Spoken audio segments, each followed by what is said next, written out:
Hello dear students, as usual, I am Navneel God from Tagore School Parbatsar and we are studying our environmental studies book of class 4th in this video.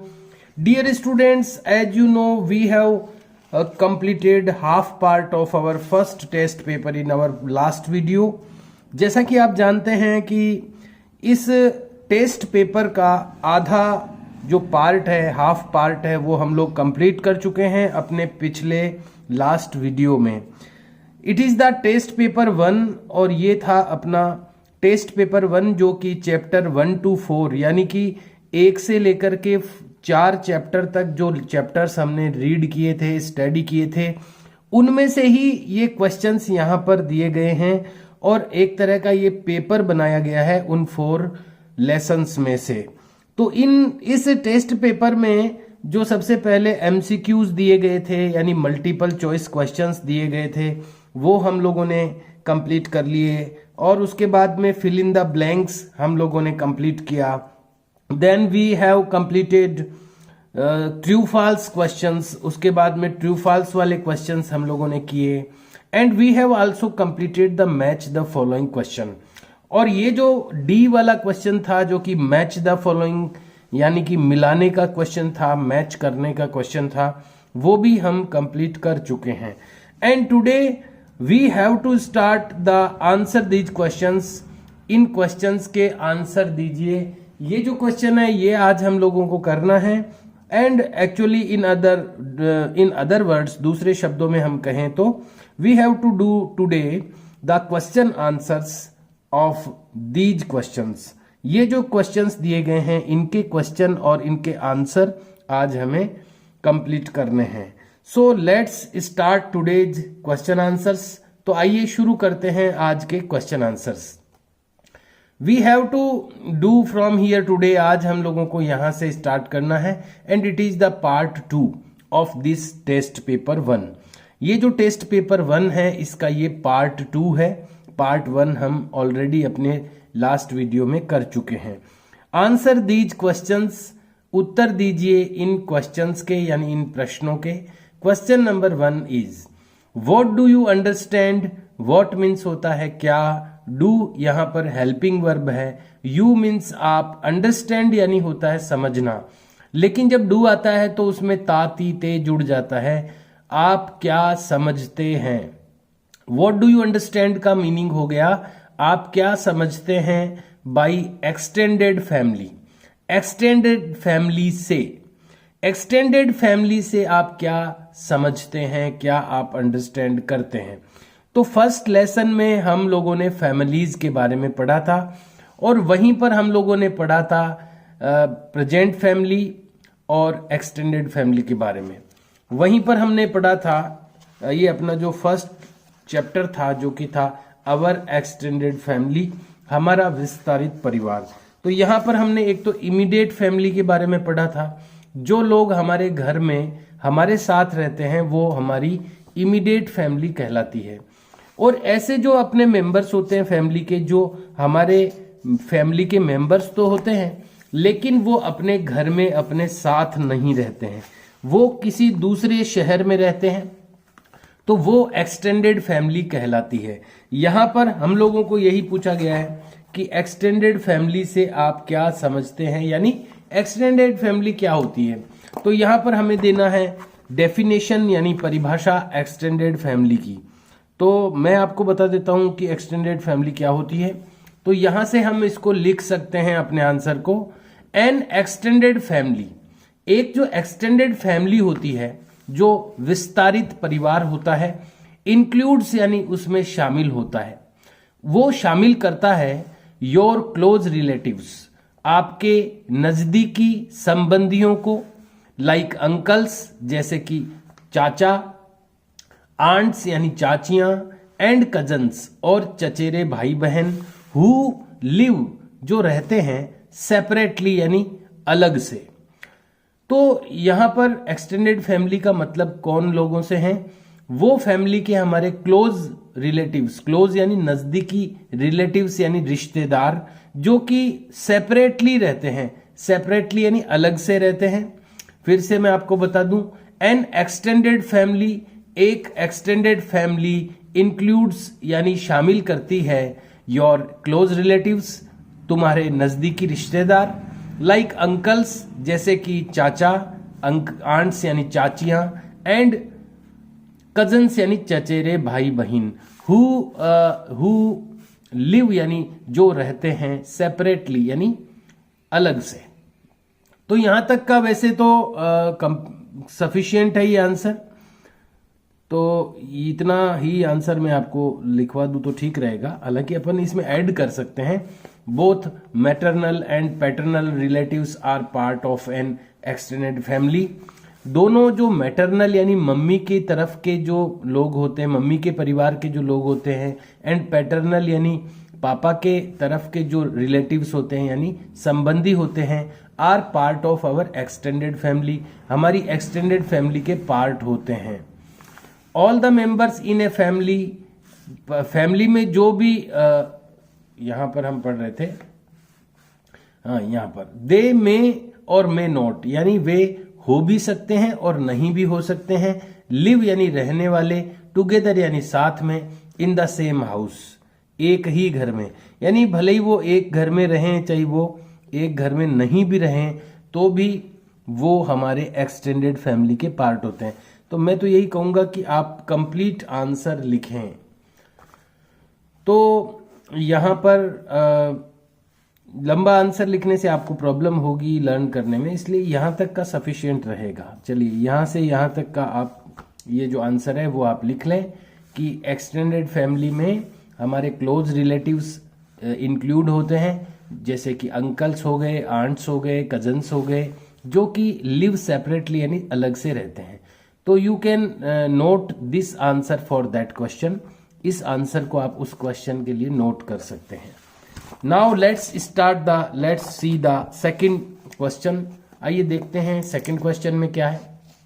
और जो आप जानते ही हैं कि हर एक question answer के बाद 1 line blank leave करनी होती है, और उससे भी पहले आपको question number E left margin में मेंशन करना है और आंसर दीज क्वेश्चंस ये नोट करना है। Then you have to note the question number 1 and then you have to note the answer for this question. And after leaving one blank line, you have to note the second question. What is the function? What means क्या, is means है, the function यानी कार्य, क्या है कार्य of the kidneys, kidneys का। Kidney अपनी body के अंदर होती है जिसको हम गुर्दा भी कहते हैं हिंदी में। तो ये किडनी जो होती है उसका क्या फंक्शन होता है। फंक्शन का मतलब कार्य, फंक्शन मतलब उत्सव या कार्यक्रम भी होता है, लेकिन फंक्शन का मतलब कार्य भी होता है। यहां पर इसका मतलब है कार्य। किडनी का क्या फंक्शन है, किडनी का क्या फंक्शन है। तो हम लोगों ने पढ़े थे ऑर्गन सिस्टम के बारे में हमने पढ़ा था, और ऑर्गन सिस्टम में हमने पढ़ा था एक्सक्रेटरी सिस्टम के बारे में, यानी उत्सर्जन तंत्र के बारे में। हमारी बॉडी में जो भी वेस्टेज बनता है, जो भी ऐसे पदार्थ बनते हैं जो हमारे लिए उपयोगी नहीं होते हैं बॉडी के लिए, उनको अपनी बॉडी से एक्सट्रैक्ट किया जाता है, बाहर निकाला जाता है, रिमूव किया जाता है। तो ये गंदी चीजों को बाहर निकालने का जो सिस्टम होता है अपने बॉडी में, वो एक्सक्रेटरी सिस्टम कहलाता है। तो इसी में ये जो किडनी है, किडनी उसी सिस्टम का एक पार्ट है। तो आइए देखते हैं किडनी क्या करती है। यहां से आपको आंसर लिखना है। किडनीज हैं बीन शेप्ड स्ट्रक्चर। बीन का मतलब होता है फली, फली के अंदर जो दाने आते हैं, जैसे दाल जो होती है, आपने मोठ देखे होंगे, मोठ। तो मोठ जो होते हैं उस टाइप की आकृति की होती है kidney. Kidneys are bean shaped structure, किडनियां होती है दाल के आकार की संरचना वाली। दैट जो कि हेल्प यानी मदद करती है to keep our blood clean, रखने में हमारा खून साफ। ये हमारे ब्लड को क्लीन करने में, क्लीन रखने में हमारी हेल्प करती है किडनीज। द वेस्ट्स यानी जो कचरा होता है, द वेस्ट्स आर रिमूव्ड, बाहर निकाला जाता है, फ्रॉम द बॉडी, बॉडी से, in the form of urine, urine की फॉर्म में यानी पेशाब की शक्ल में, पेशाब के रूप में जो वेस्ट होता है वो अपनी बॉडी से बाहर निकाला जाता है। इट आल्सो रिमूव्स, ये इसको भी रिमूव करती है, एक्सेस वाटर यानी ज्यादा पानी को, एंड साल्ट्स और नमक को। अपनी बॉडी में अगर एक्सेस यानी ज्यादा, जरूरत से ज्यादा वाटर हो जाता है या साल्ट ज्यादा हो जाता है तो किडनी उनको रिमूव कर देती है अपनी बॉडी से यूरिन के फॉर्म में, यूरिन यानी पेशाब के रूप में। तो पेशाब बनाना और उसको बॉडी से रिमूव करना ये किडनी का काम है। तो देख पा रहे हैं आप, ये किडनीज होती है। There are 2 kidneys in our body. अपनी बॉडी में 2 किडनी होती है इस तरह से। तो ये आपको आंसर इसका लिखना है कि किडनी का काम क्या है। तो हमने यहां से स्टार्ट किया है आंसर और लिखा है कि किडनी हमारे ब्लड को क्लीन करती है और हमारे जो वेस्ट होते हैं बॉडी में उसको बॉडी से रिमूव करती है यूरिन की फॉर्म में, और ये हमारी बॉडी से एक्सेस वाटर और साल्ट को भी रिमूव करती है। तो यहां तक आपको आंसर इसका नोट करना है। It was the question number 2, ये था अपना क्वेश्चन नंबर 2। अब चलते हैं अपन क्वेश्चन नंबर 3 की ओर। Question number 3 is what should we do. What means क्या, शुड मीन्स चाहिए, वी डू यानी हमें करना चाहिए, व्हाट शुड वी डू यानी हमें, वी मीन्स हमें क्या करना चाहिए, हमें क्या करना चाहिए। व्हेन यानी जब, वी फील हम महसूस करते हैं, अनकंफर्टेबल यानी असहज या अच्छा नहीं लगने वाला। क्या करना चाहिए जब हम अच्छा नहीं लगने वाला महसूस करते हैं, फील करते हैं। विद ए बैड टच, एक बुरे टच के द्वारा या एक बुरे टच के साथ। यानी अगर कोई हमें बैड टच करता है, जब हमें कोई गलत तरीके से टच करता है, छूता है और हम अनकंफर्टेबल फील करते हैं, हम असहज या अच्छा नहीं लगने वाला फील करते हैं, तो व्हाट शुड वी डू, हमें क्या करना चाहिए। जब भी हमें आपको लगे कि आपको कोई बैड टच कर रहा है, गलत तरीके से छू रहा है, तो आपको क्या करना चाहिए। तो इसको हम लोगों ने पढ़ा था सेंस ऑर्गन वाले लेसन में। तो मैं आपको बताना चाहूंगा कि अपन को क्या करना है। ये जो एक पॉइंट था इस लेसन में, good touch and bad touch, अच्छा टच और बुरा टच। तो यहां पर हम लोगों को मिलेगा इसका आंसर। तो मैं आपको बताना चाहूंगा,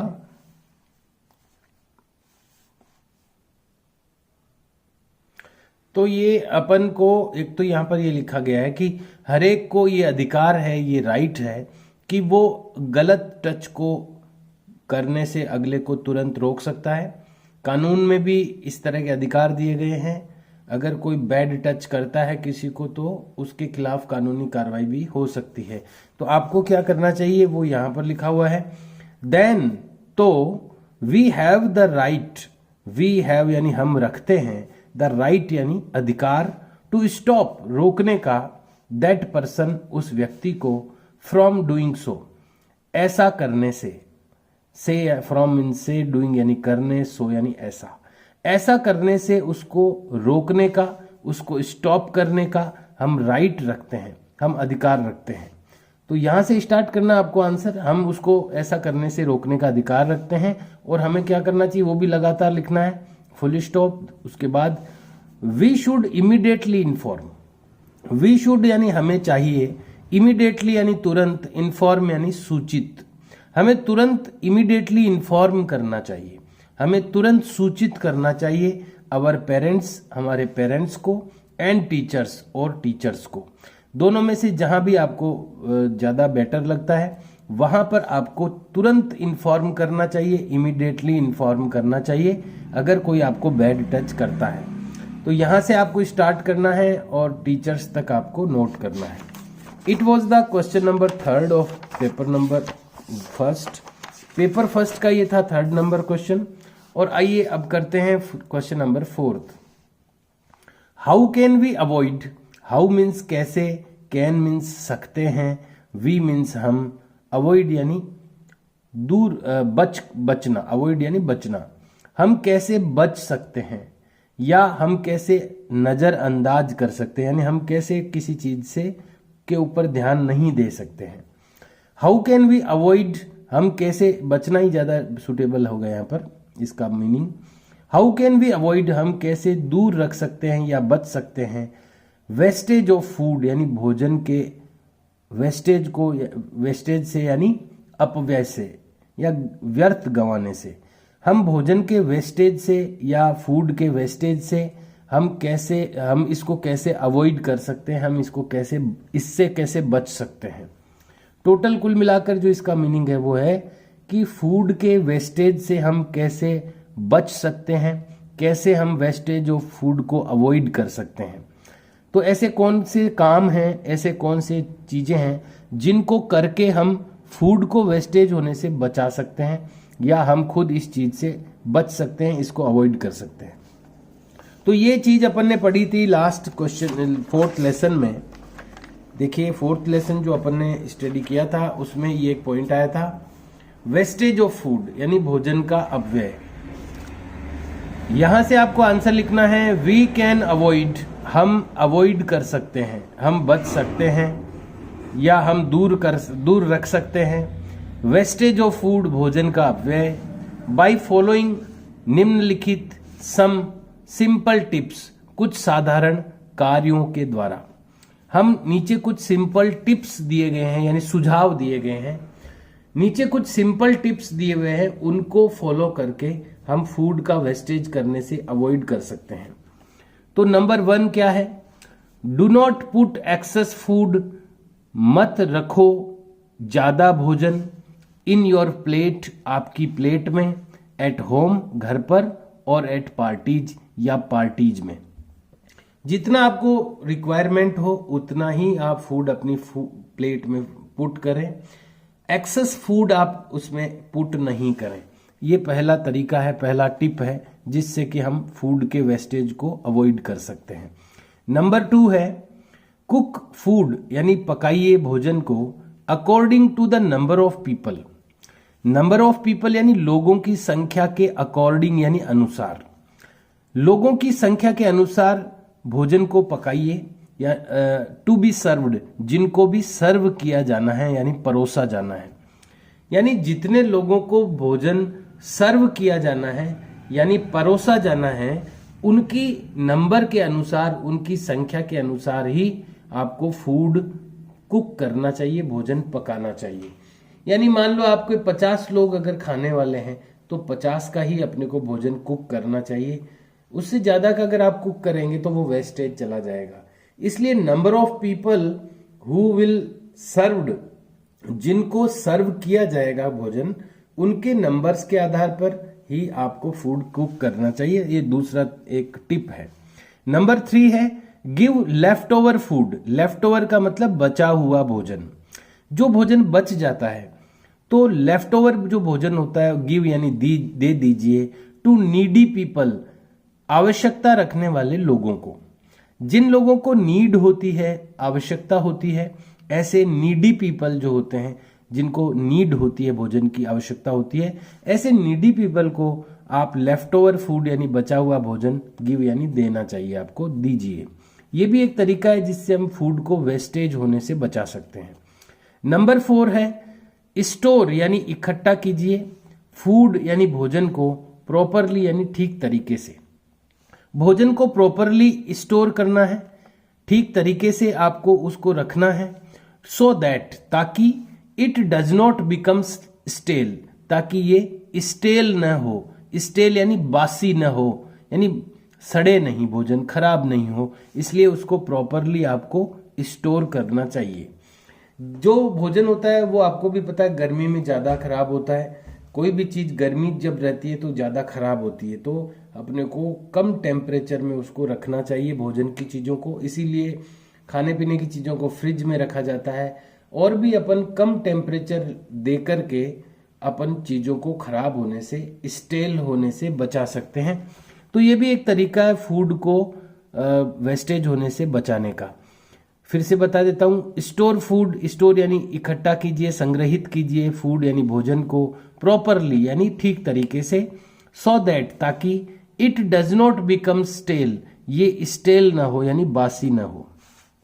तो देखा आपने कि कैसे ये 4 तरीके हैं जिनसे हम फूड को वेस्टेज होने से बचा सकते हैं, यानी फूड के वेस्टेज से हम बच सकते हैं, अवॉइड कर सकते हैं इसको। तो ये इसका जो आंसर है वो यहाँ से स्टार्ट करना है। पहले आपको ये सेंटेंस नोट करना है और ये जो पॉइंट्स दिए हुए इनको एज ए पॉइंट ही आपको लिखना है। 1 पॉइंट जितनी लाइनों में आपका फिनिश होता है, नेक्स्ट पॉइंट नेक्स्ट लाइन से स्टार्ट करें, फिर जितनी भी लाइनों में वो फिनिश होता है नेक्स्ट पॉइंट नेक्स्ट लाइन से स्टार्ट करें। इसको पॉइंट और पॉइंट आप इसको ब्रैकेट में इसको आप क्लोज भी कर सकते हैं पॉइंट्स को। और ये पॉइंट्स जो है वो आपको out of the left margin लगाने हैं, बाहर लगाने हैं लेफ्ट मार्जिन से। Dear students, we have completed the 4 question answers which were remaining, जो कि बचे हुए थे अपने इस टेस्ट पेपर में। तो आज अपना ये टेस्ट पेपर कंप्लीट हो गया है। You have to do these 4 questions and their answers in your notebook. Please do the work in a good hand writing. कृपया अपना वर्क जो है वो अच्छी हैंड राइटिंग में करें। We will start the next lesson eating together, यानी साथ में मिल करके खाना। टुगेदर यानी साथ में मिलकर, ईटिंग यानी खाना, मिलकर खाना। ये अपना 5th लेसन है जो कि हम स्टार्ट करेंगे अपने नेक्स्ट वीडियो में, because time of the today's video is over. आज का जो वीडियो का जो टाइम है वो ओवर हो चुका है। So we have to finish the video. Please do the work in a good handwriting and try to learn them also. See you, dear students, and bye.